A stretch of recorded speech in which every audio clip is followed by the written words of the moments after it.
seen my share broken halo, folded wings that used to fly. They've all gone wherever they go, broken halos that used to shine. Hey everybody, Master Craftsman back here again today. Today we have installing the baseboard. So we've already hung our doors, we've got our door casing installed, we've got our baseboard cut, and now we're ready to put on the knee pads, get down there, and install that baseboard. Things to note would be these are bullnose corners. Most stuff you'll be doing will not be bullnose corners, but it's going to have a three-piece corner. So this will be a little unique, and anybody who's really needing to know how to work a bullnose corner. This was my first time, but I think it went well. So just have at it and look. I appreciate y'all tuning in. Hope y'all learned something. Please like, comment, subscribe, and click the bell. The bell will let you know when I upload any new content. Also, there's some tools in the description for purchase. The ones that I use in this video that I recommend the highest would be the stud finder. I really think those stud finders are the best I've ever used. So without further ado, here is installing baseboard. Thank you. All right, everybody. Here we are showing you a splice joint that I already completed. So the way you'll do that is a 22.5 outside miter and an inside miter as well. The idea is you want to find a stud right next to that outlet is where I found my stud. Find a stud about halfway through the wall, and then you do your nails at opposing angles and aim at that stud, and then you just sand the joint. Make sure there's a good bit of glue on it. There we've got a three-piece corner here. I put some Titebond behind that piece to some of this stuff. Titebond extra thick or quick and thick. Alternatively, you could use a tube of PL, and then of course use that stuff, the normal wood glue on the joints, but I felt it necessary to glue that to the wall. And you'll also need to do that on that splice joint back over where we started. So we've got all our splice joints done except for one. We'll show you as we go, and that one will actually be an easy one. These ones would be a little more tough. You'd want to start in the middle, get everything lined up, and then work your way out towards the wall evenly towards the drywall. But today we're going to put a piece of cabinet scribe underneath the base to raise it up a 1/4 inch. I find cabinet scribe is good. 1/4 inch to 3/8 inch is what you want for carpet. The last guy I worked for, he wanted 1/4 inch off the floor for carpet. I don't think it matters, but that's what he wanted, so that's what I have right here. So we're going to go ahead and stick that to the wall, and then before we nail it fully to the wall, we're going to get our joint right. You want to make sure that that board is right in that corner back there and raised up off the floor with a piece of scribe or a shim or whatever you have. So here we've got a 22.5 degree corner, or I'm sorry, miter cut on there, and the other side is a 45. The 45 is where we're going to be placing our return. So we're going to get a good bit of glue put on there, since this is going to be a high activity corner in my eyes. Might get kicked, so we're going to do a good job getting our joints glued properly. I think I should be using the Baseboard quick and thick on this piece here. I kind of forgot to use the quick and thick on this one particularly, but all the rest of them had it on it. But here I'd put on this piece that I'm installing right now, I would probably put some quick and thick Baseboard on there, or PL, or whatever you have for a construction adhesive. So we're gonna put some on the back of the return that goes against the wall. That's gonna glue that side to the wall so that there's something holding it, because there won't be any nails going through the return at all. So that glue has to do its job. So we'll make sure it's got enough of it.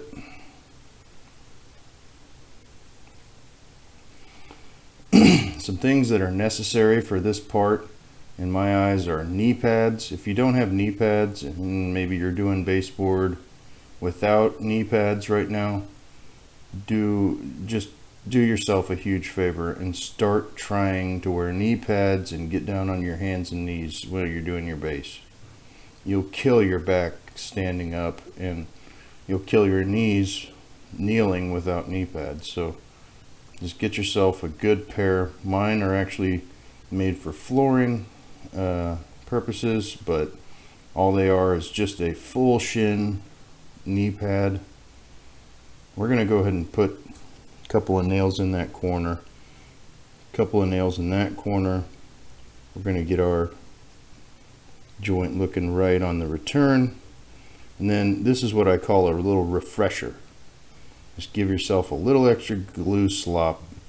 When you get a little extra squeeze out, that squeeze out is going to help you smooth the joint out. You'll press. Here I've got a piece of scrap wood that I'm using to get everything into place. I probably wouldn't use your hammer to smack the trim at all unless you're confident with being able to not leave a dent. I know how to do it where I won't leave a dent. You have to hit it very, very flat with a concave hammer, convex.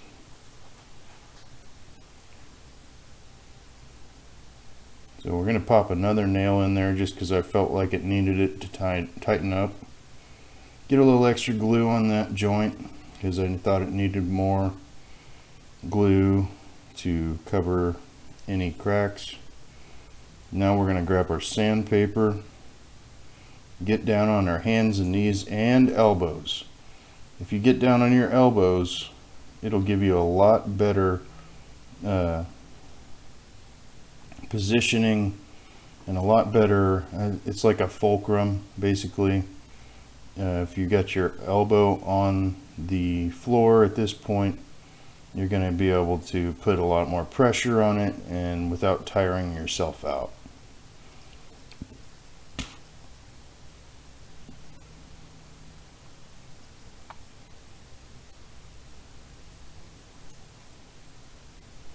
You want to sand all that glue off. All that squeeze out needs to be sanded off. That's basically what I'm working on right now. Sanding all the squeeze out. And then we'll start working on that 3-piece corner once I'm done sanding that. Definitely run your finger along every joint and squeeze a little glue right down in there. You might currently use spackle to do that, but if you just do this step, you won't have to go back and spackle, and I guarantee your joints will be stronger for having used glue instead of gypsum. There, I've just realized that piece of sandpaper is just done. So I grabbed a different one. Make sure that you're using sandpaper that is brand new, because if it's not brand new, you're just wasting time, I guarantee it. The sandpaper is cheap, and so it saves you a lot of time to use a fresh piece versus sanding with something that's got most of its grit lost to time. It's a friction based, tool, so you have to keep it refreshened, just like any sharp edges like a chisel or a saw blade or your multi-tool blade. Those things should be kept sharp. Friction will wear them out, and once they're worn out, the tool will just wear you out. So that's a good looking corner. We're going to move on from there. Grab my stud finder, and we're going to go find studs on that wall. Be sure and keep all your tools back in your belt. Anything you left on the floor, put it back in your belt before you move away. It'll definitely save you time, but more importantly, keep your mind straight and on your job. Organization is key to having good productivity. This here is not actually a concrete wall, but if it were, the way we would want to approach it is forget about the studs. You can put the splice anywhere, but what you do, you'll try and nail it, and you'll find that your nails curl when you try and shoot a 2-inch nail. So you use 1 1/4" brad nails. You shoot them in at these kinds of angles, like that. And when you pull on it, like this, it just won't come out. It'll just be like a toggle bolt. And then, and if you put them straight like that, it'll come in and out of the drywall very easily. So what you want to do, put tight bond, quick and thick, right up at the top. Do a very strong bead all along here, and that should make it very, very strong. Alternatively, you could use any kind of PL. You'll mostly run into concrete walls working in a basement, obviously, so be wary. Make sure you aren't looking for studs for 2 hours trying to find them. They're not there if it's a concrete wall. So there, we're gonna find our stud there. It's on the outlet, just like I was showing you.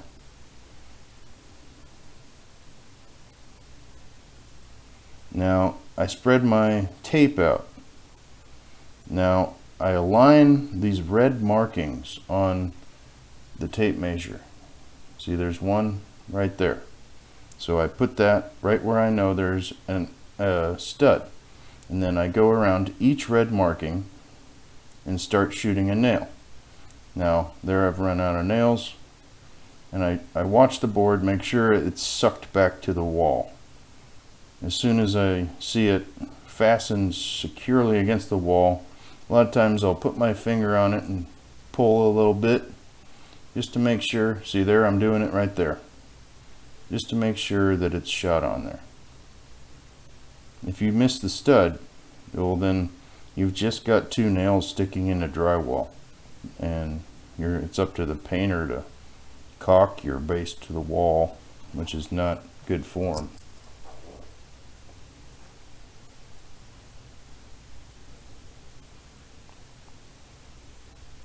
This is a precision stud finder. You'll find it in the description. You can buy it from, I would encourage you to buy it from that link. That will support this channel through Amazon affiliate, and we definitely appreciate you guys doing that.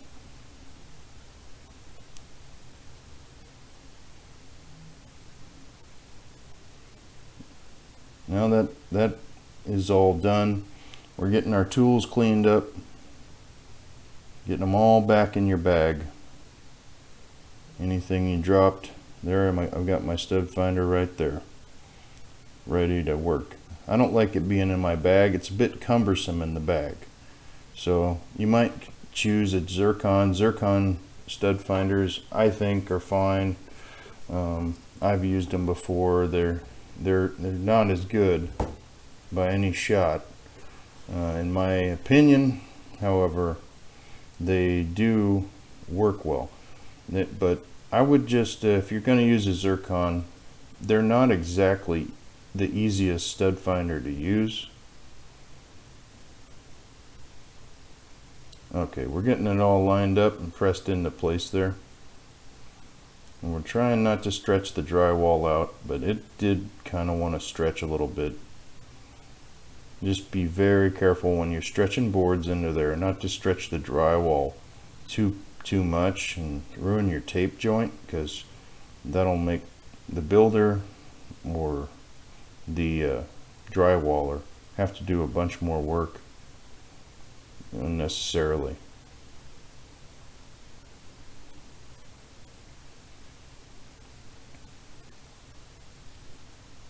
There we're finding our studs. You look for 3 little dots. Those 3 dots signify an 1.5" stud. If you see like 6 dots, then you got like a 3-inch post or something, or 2 studs nailed together. Usually that's what it'd be. Alternatively, it'd be like 9 or so dots would be like a 4x4, I don't know, 8, whatever it would be. It's a lot of dots for a 4x4. But you will find those in walls, 4x4 posts, 6x6 posts, those kinds of things.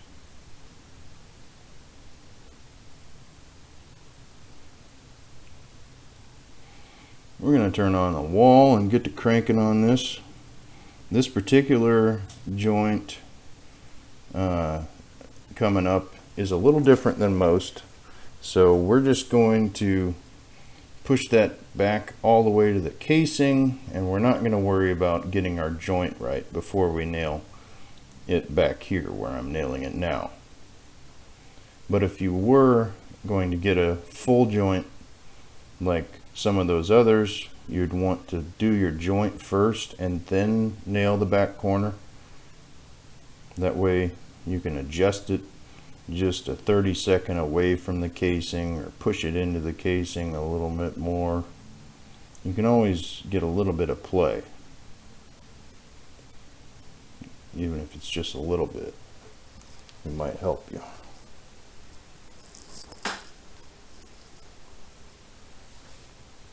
So there, we're looking for our studs. We're going to go ahead and nail this piece on fully, because the other side will have a it'll have a 45-degree, corner, but it will also have a return on the opposite side that doesn't really matter.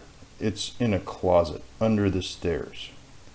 So I'm not putting a trim piece on the wall under the stairs in that back corner, because if I did, it wouldn't even matter. Nobody's ever going to see it except for maybe a child or someone in there storing things.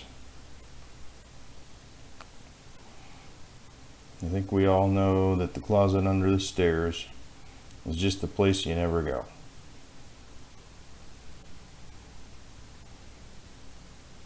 So we're going to get a trim piece on the end there. Make sure that anybody that walks in will see trim on the wall.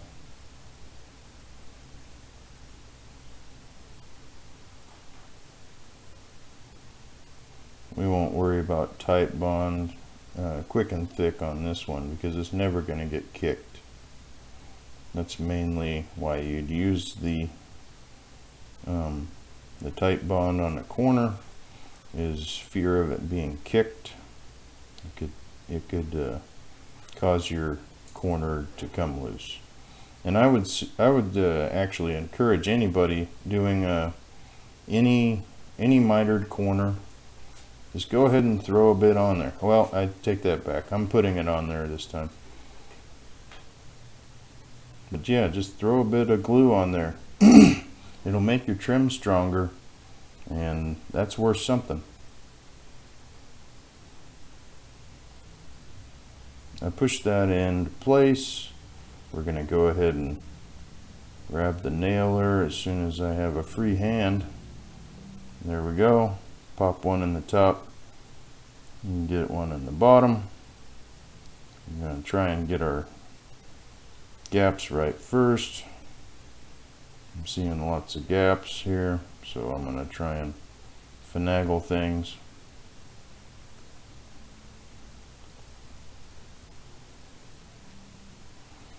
There, I'm trying to get it where I know that that piece is got a little gap. You see that gap at the top? Yet on the return part, it doesn't have a gap. It's getting stuck to the wall there.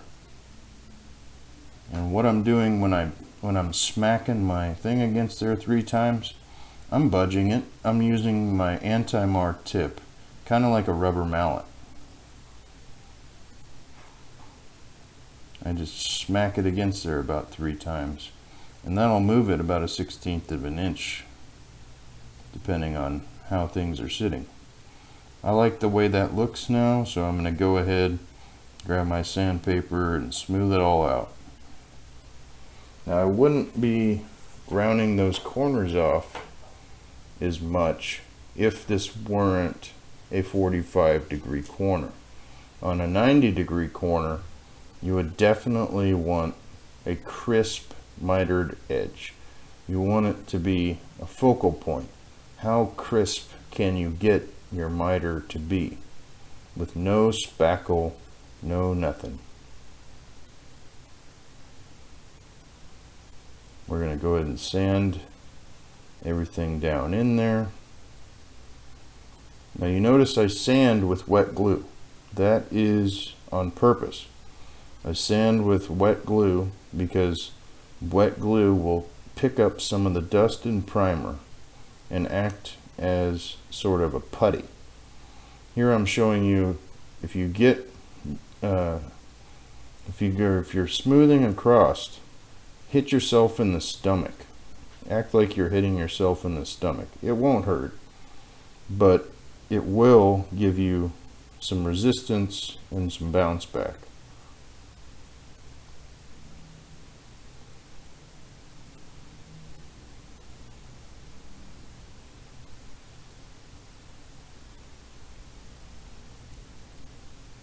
It won't wear your arm out as fast, that's for sure.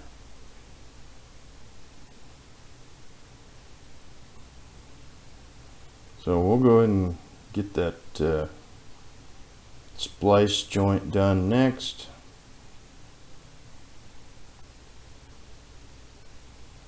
So that one goes all the way to the wall. We're going to go ahead and pop a couple of spacers out underneath one end.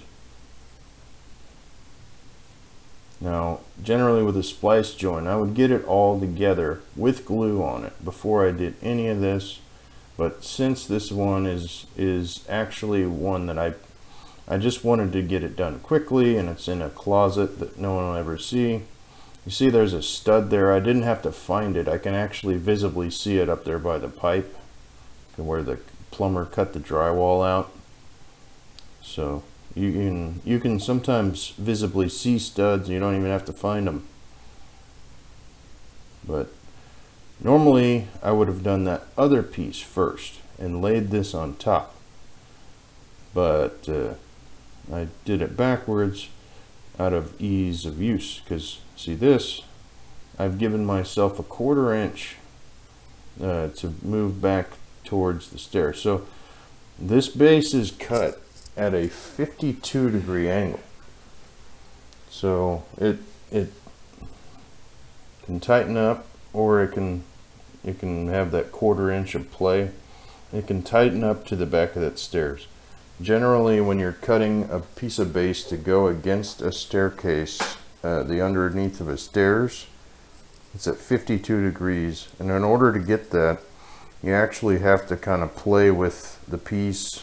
I put like a shim behind it, and it variates the board out a little bit more than 50 degrees.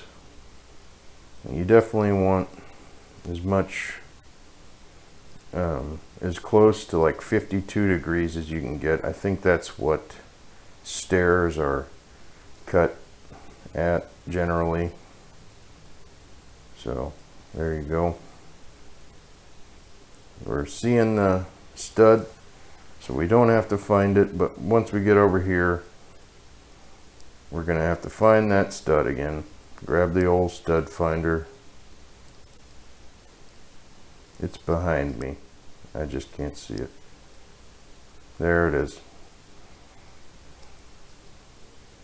So there we found 3 dots. 3 dots signifies a stud. And here I know there's about a 2-foot run, so I'm going to put one at an angle down into the bottom plate.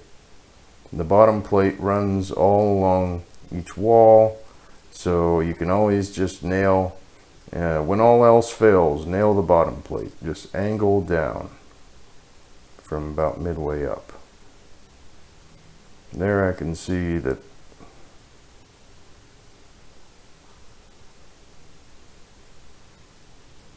I need to raise that up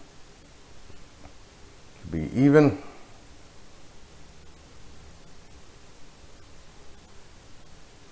Shoot that corner in, and then go ahead and space out the middle.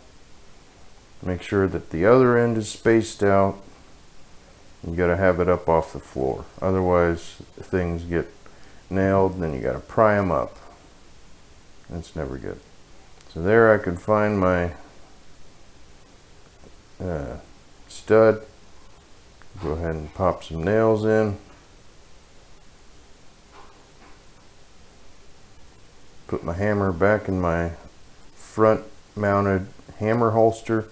You can find a tool belt that will have a front mounted hammer holster down in the description of this video. It's called a Diamondback Artisan, and it looks like a very nice tool belt. It's the only one I can find with a front mounted hammer holster. I'll probably be doing a video on how I made my front mounted hammer holster. I love it. It is such a game changer for trim. I see a lot of guys with their hammer on their backside or on their knee, and it sits there and slaps their knee all day as they walk. I don't know. I think it's definitely best to go underneath the bag on the front for trim.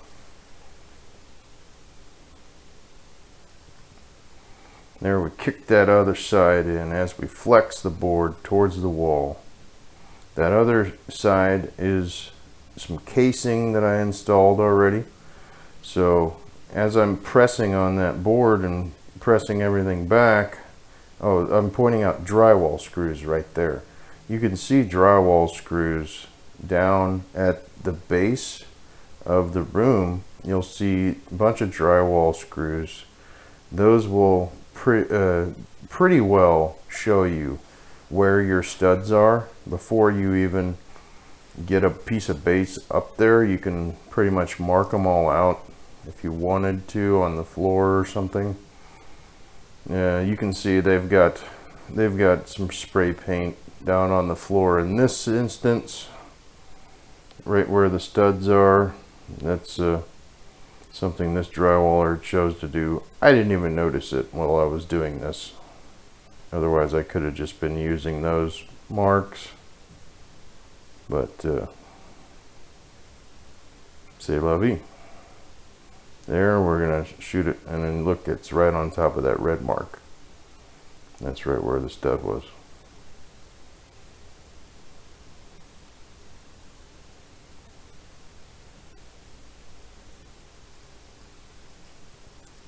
So we'll just find all of them. Don't skip any studs.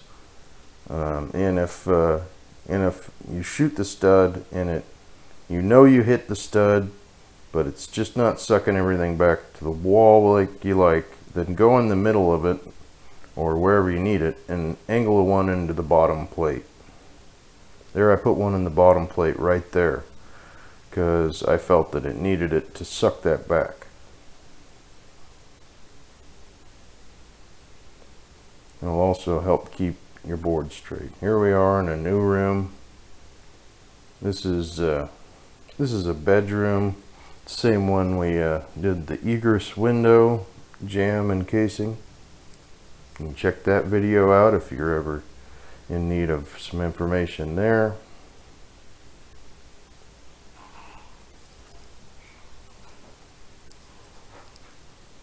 There we found our stud on our outlet. Now we're going to go pop one in the corner over here. Next up, we'll find the rest of the studs by using a tape measure. Go ahead and find our red mark on the tape measure, line it up with the first stud, and then we'll check it. Make sure that first stud hits. Make sure your first nails hit that stud. Otherwise, you'll just be nailing into drywall. You might hit a pipe, you might hit something else. Definitely keep your eyes on the prize, and especially when you're using that method, because if you're going off of that method, and you'll see in a minute, even the pros sometimes with that method, it's just hard. So that is how I actually learned to do this trade, was without a stud finder at all. I never had one on the site for about 1.5 years, and eventually I just said, all right, I'm bringing my stud finder now.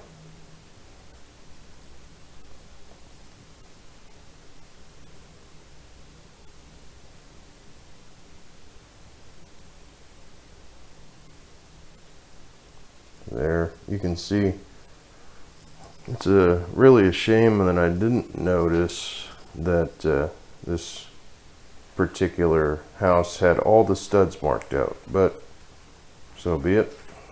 I didn't know it. Didn't notice it.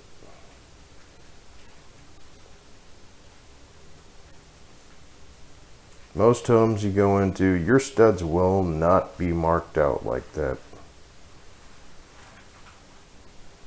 although they should be. That's a very useful thing for carpenters and drywallers and plumbers. They have to come work on anything.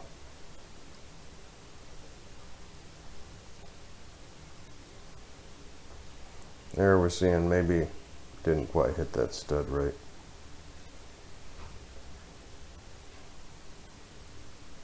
I didn't like how it was sucking it back to the wall, so I put one in the bottom plate there.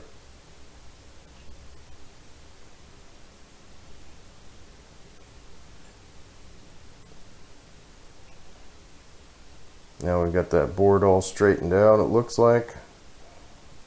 We'll go ahead and get the next one in place.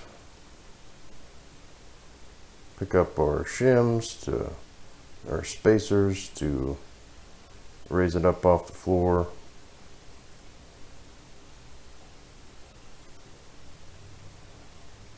Now here I am flexing that board into place, and it seems to fit just fine.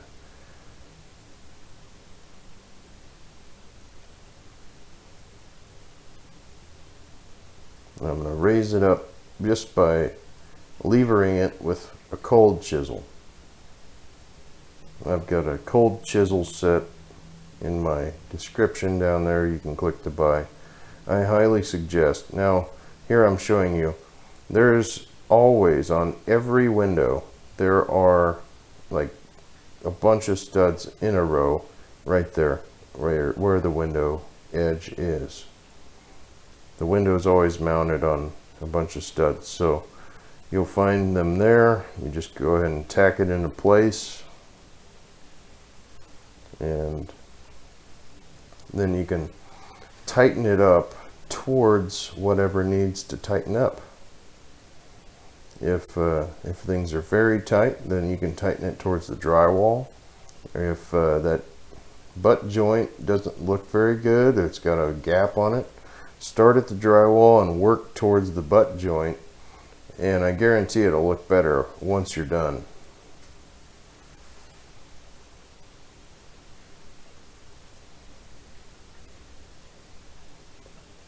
That goes for cope corners too.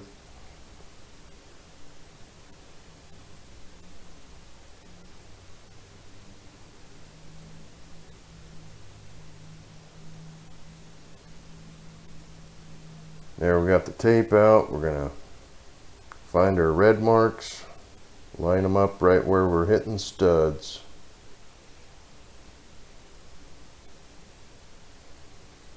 Boom, there's one.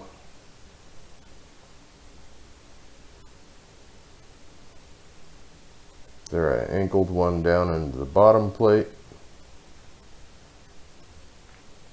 There, we're seeing our outlets there. I staggered those out and put one in the bottom plate and just one up by the outlet. Plus there's, I think the reasoning behind that is because there is a nail over there where the stud is for the window. Most of the time they don't incorporate those window studs into the layout. The layout is what it is, and then they mount windows on top of that layout. So a lot of times the studs for windows has no bearing on where your studs really will be. So if you find a stud for a window, you can't use your tape measure off of that stud, even though there is one there. When you go to the next stud, it won't be there a lot of the time. So what you do in that instance without a stud finder, here I'm noticing that that board needed a pry out again, or away from the wall. So here I've got my Wonder Bar. It's called the Stanley Wonder Bar. I've got pry bars listed in the description for purchase. Alternatively, I probably could have used a cat's paw. I don't know. No, you need like more of a hook. So in order to close that gap up, we're going to start on the opposite end with at the drywall. So that way it'll tighten up and get everything raised up off the floor. There I can see there's a good amount of flex on there. So I know that's going to tighten that joint up. Go ahead and get one in by the outlet there, and then we'll go ahead and work backward on that over from that drywall side.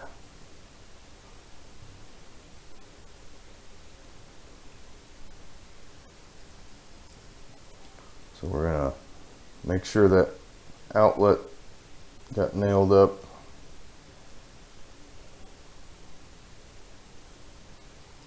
And make sure that general part got nailed up good, because those nails will budge over as I'm doing this next part.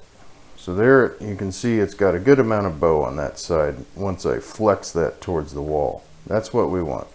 We want to get that nailed in from this side. Now I'm just going to tighten that joint up.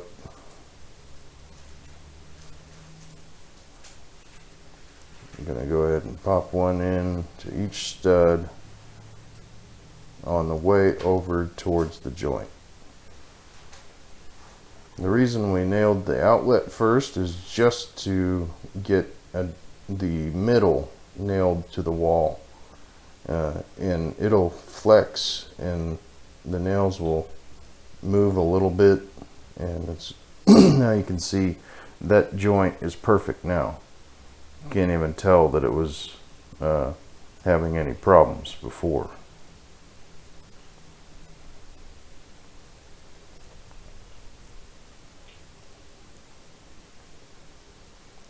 So we make sure that everything got hit right. Anywhere the base seems to be coming off the wall, we'll put another nail. Don't be afraid to use a lot of nails, but also don't be just frivolous with nails. Nail holes all have to be filled by your painter. Your painter has to fill everything you do. So if you're careless, it'll just cause your painter to work an extra hour or something. It's not productive. It's not getting extra nails where they don't count is just a bad idea. You want all the nails where they count. But if you end up like on this piece, I had some troubles finding the studs. I should have looked at the layout on the floor. That would have told me where to go, but I didn't notice that the drywallers framers had marked every stud out, which I'm pretty sure is the drywallers, not the framers. But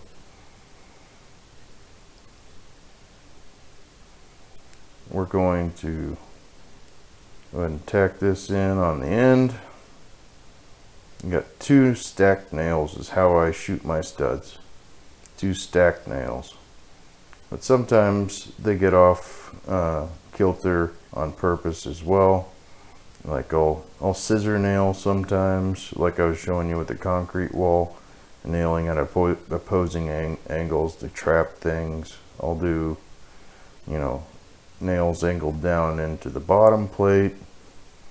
Or if I didn't hit the stud directly center, I can usually tell when I'm shooting it if I didn't hit it directly on the center. So then I'll move like, over 3/4 of an inch to try and hit it on dead center. Now I don't know why I didn't hit these studs correctly, because it seems like I'm nailing right where those marks were, but I'm not. I should have looked. So yeah, I'm a little bit off, but happens to the best of us. Just in order to avoid that, see, I'm tapping on the wall. What I should have done is grab my stud finder instead of shooting more nails. I just thought I could find it. It's no harm, no foul though, because on the other side of that there's no pipes or anything, and I know that. As I'm doing this, I know exactly what is on the other side of that wall, because I've been in that room.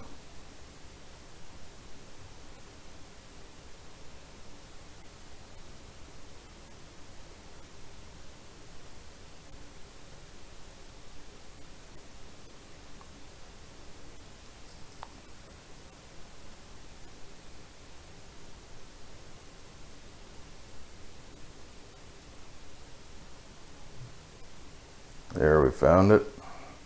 Got one angled down into the bottom plate there to suck everything back. We're going to pick up our spacer and throw that back in the tool bag. Get our other spacer out, throw that back in the tool bag. If they're a pain, you can pry up on the baseboard with a cold chisel or a pry bar. That way they come right out.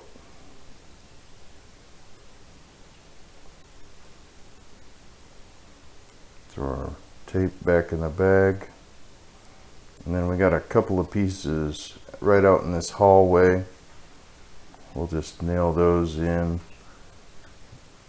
Or I'm going to get the one that's already against the wall first nailed in. Oh yeah, there's one on this side too. These little pieces are so easy to do, but you can't do them until you've already got the casing installed. That's what makes them a pain. It'd be great to start the new guy out just doing the small pieces, but you can't do that because the doors aren't set and the casing's not set.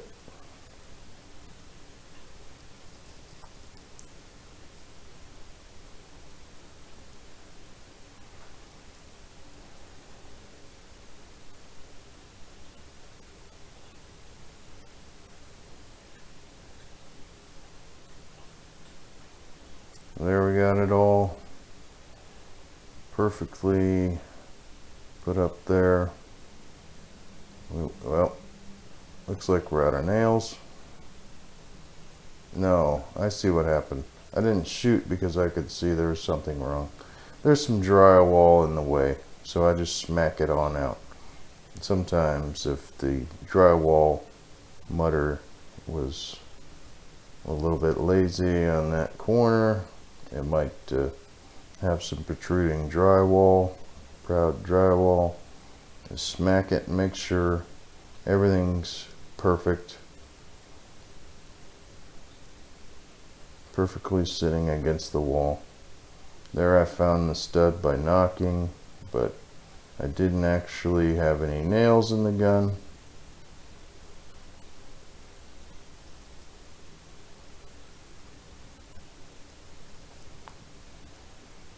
So now I'm going to show you another technique to find the studs. My hammer is almost 16 inches long.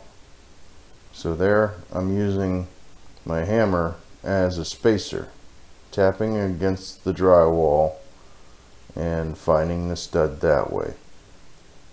There, I found the stud right there.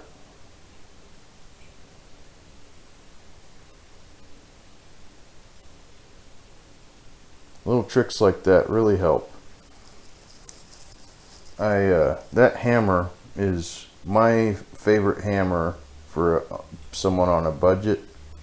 Of course, the Stiletto M14 is a killer hammer, but it's also over $100 or maybe $200. I can't even remember. But this one, it was only like $65 or something, 75, maybe 70 bucks. You can find it in the description. It's called a DeWalt MIG welded hammer. It's a 12 ounce. It's a 12 ounce hammer that punches like a 16 ounce hammer. It's great. It's very well balanced, and it even has a magnet drive system for hand installing nails. You can pop a finish nail in there and nail it on the wall one-handed. It's perfect. It's mainly meant for nails with a head, but the finish nail does work. I've tried it.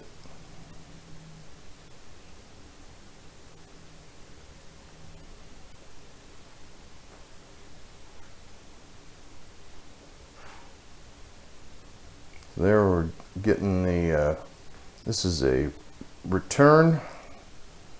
We're going to get this return nailed up.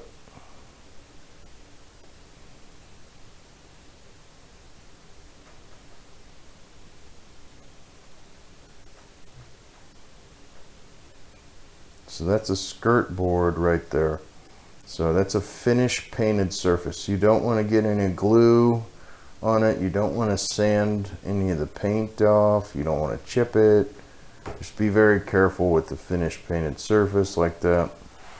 But you know, in new construction, generally you won't have finished painted surfaces most of the time when you're working, except for when you're doing what's called punch out. Punch out is what you do after installing door handles, towel bars, base shoe, and stuff like that. So there I've got the return trapped behind there. So I just kind of got it behind there, and I leave just a hair of a gap.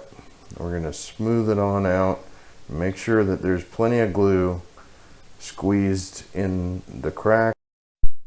So there we have pretty much all we had to show today. Thank you all very much for tuning in. We really appreciate you showing up to learn, and hope we learned a lot. Please like, comment, share, subscribe, and click the bell. The bell will let you know when we have any new videos for you to check out. And we hope you have a lot of good success trying these methods.